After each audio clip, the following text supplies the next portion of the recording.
Assalamualaikum warahmatullahi wabarakatuh. Alhamdulillahirabbil alamin. Pada kesempatan kali ini kita akan melanjutkan pelajaran fikih kita untuk kelas 7 di SMP Islam Al-Munawwarah. Insyaallah pada kesempatan kali ini kita akan mempelajari tentang hikmah sholat berjamaah. Nah, mari kita mulai pelajaran kita dengan sama-sama mengucapkan basmalah. Bismillahirrahmanirrahim. Semoga apa yang akan kita pelajari membawa manfaat bagi kita semuanya. Amin ya rabbal alamin. Baik, kita mulai. 8 hikmah sholat berjamaah. Yang pertama adalah persatuan umat. Allah Subhanahu wa ta'ala menginginkan umat Islam menjadi umat yang satu, sebab Tuhannya satu, syariatnya satu, kiblatnya satu, dan tujuannya satu, yaitu mencari ridhonya Allah Subhanahu wa ta'ala. Sebagaimana firman Allah Subhanahu wa ta'ala, Bapak bacakan, a'udzubillahi minasyaitonirrajim. Inna hadhihi ummatukum ummatan wahidah wa ana rabbukum fa'budun. Sesungguhnya agama tauhid ini adalah agama kamu semua, agama yang satu, dan aku adalah Tuhanmu, maka sembahlah aku. Quran surat Al-Anbiya ayat 92. Jadi hikmah yang pertama dari sholat berjamaah adalah persatuan umat. Mau bersatu enggak gitu. Kalau sholat jamaahnya rajin, berarti baik persatuannya. Hikmah yang kedua adalah mensyiarkan syariat Islam. Allah Subhanahu wa ta'ala mensyariatkan sholat di masjid dengan firman-Nya dalam Quran surat At-Taubah ayat 18, a'udzubillahi minasyaitonirrajim, bismillahirrahmanirrahim.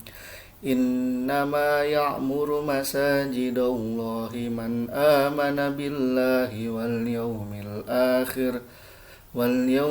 akhir wa aqamas sholata wa ataz zakata wa lam yakhsha illallah fa'asa ulaika ayyakunu minal muhtadin.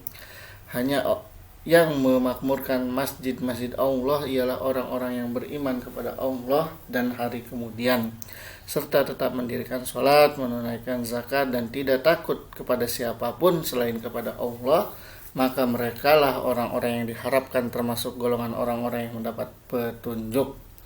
Surat At-Taubah ayat 18. Memakmurkan masjid, cara memakmurkan masjid salah satunya dengan giat melaksanakan sholat berjamaah. Mudah-mudahan kita bisa memakmurkan masjid. Amin ya rabbal alamin.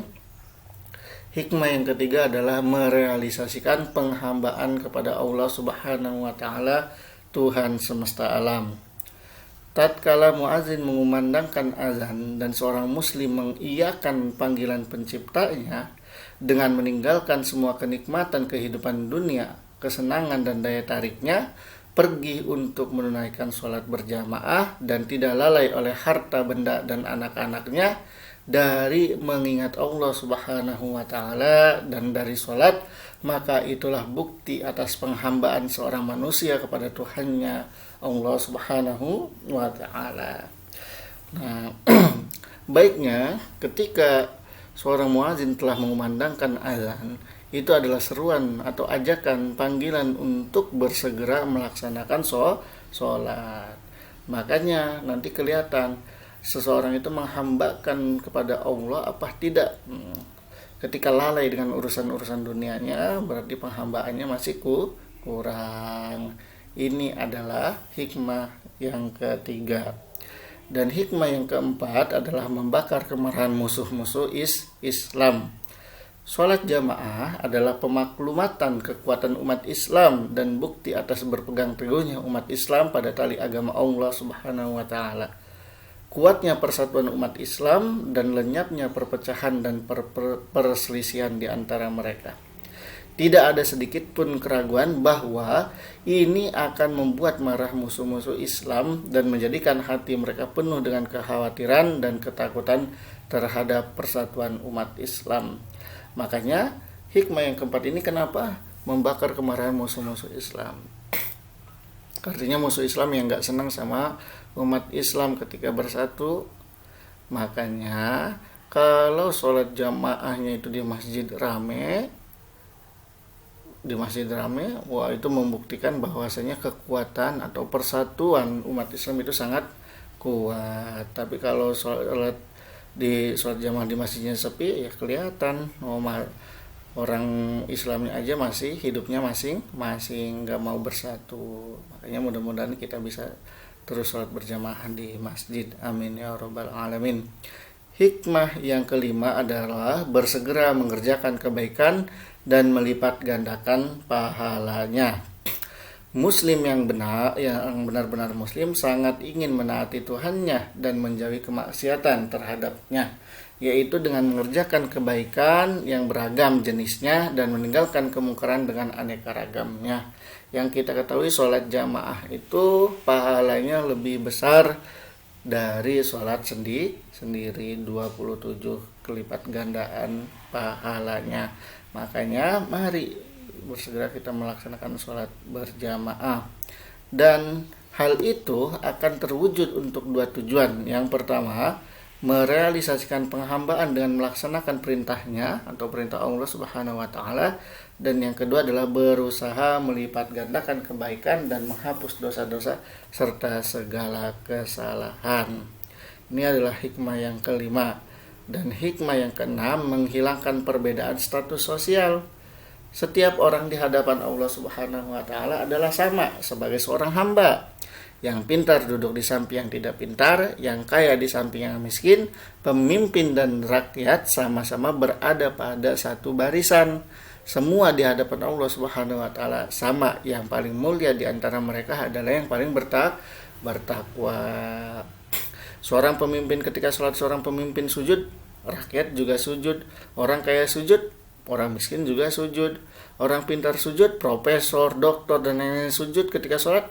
Orang biasa pun sujud seperti biasanya, seperti yang lainnya. Artinya kita sebagai manusia, apapun status sosial kita, mau pintar, mau kaya, mau pejabat, mau pemimpin, ketika sholat itu sama semuanya dengan orang yang tidak pandai, orang yang miskin, rakyat biasa, itu semuanya statusnya sama di hadapan Allah Subhanahu wa taala sebagai seorang hamba yang mengharapkan keridhaan Allah Subhanahu wa taala.